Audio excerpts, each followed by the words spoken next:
ചെയ്തിട്ടുണ്ട്. ഞാനും റോഹനും ജിഞ്ചർ മീഡിയയിൽ സംസാരിക്കുന്ന ഈ 1/2 മിനിറ്റിൽ ഇന്ത്യയിൽ 8 ആണുങ്ങൾ എവിടേക്കോ ആത്മഹത്യ ചെയ്തിട്ടുണ്ട്. സ്ത്രീകളുടെ കണക്കിൽ അത് ഓരോ 11 മിനിറ്റിലുമാണ്. ഓരോ 11 മിനിറ്റിലും ഒരു സ്ത്രീയും ഓരോ 4.5 മിനിറ്റിലും ഒരു പുരുഷനും ആത്മഹത്യ ചെയ്യുന്നു. സ്ത്രീ ആത്മഹത്യയുടെ 2.5 ഇരട്ടിയാണ് പുരുഷന്റെ ആത്മഹത്യ. യഥാർത്ഥത്തിൽ ഈ മെന്റൽ ഹെൽത്ത് പ്രോബ്ലംസ് ഒരുപാടുണ്ട്.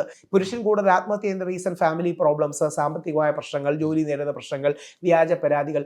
ഒരു 8 ദിവസമാണെന്ന് തോന്നുന്നു, 8 ദിവസം മുമ്പ് കർണാടകയിലെ ഹുബളിയിൽ ഒരാൾ പീറ്റർ എന്നൊരാൾ ആത്മഹത്യ ചെയ്തുകൊണ്ട് കാണും. അദ്ദേഹം അച്ഛൻ എഴുത്തെഴുതി വെച്ചിട്ട് ആത്മഹത്യയാണ്. അച്ഛൻ എനിക്ക് മടുത്തു, എനിക്ക് വയ്യ, എൻ്റെ ഭാര്യ എന്നെ ടോർച്ചർ ചെയ്യുകയാണ്, അവൾ എന്നോട് 20 ലക്ഷം രൂപ ചോദിക്കുന്നുണ്ട്, എൻ്റെ ജോലി ഇവള് കാരണം കളയിച്ചു, അവസാനം ഞാൻ ആത്മഹത്യയാണ്, എൻ്റെ അവസാന ആഗ്രഹം എൻ്റെ ശവപ്പെട്ടിക്ക് മേളിൽ മൈ വൈഫ് ഈസ് മൈ ടോർച്ചറർ എന്ന് എഴുതി വെക്കണമെന്നാണ്.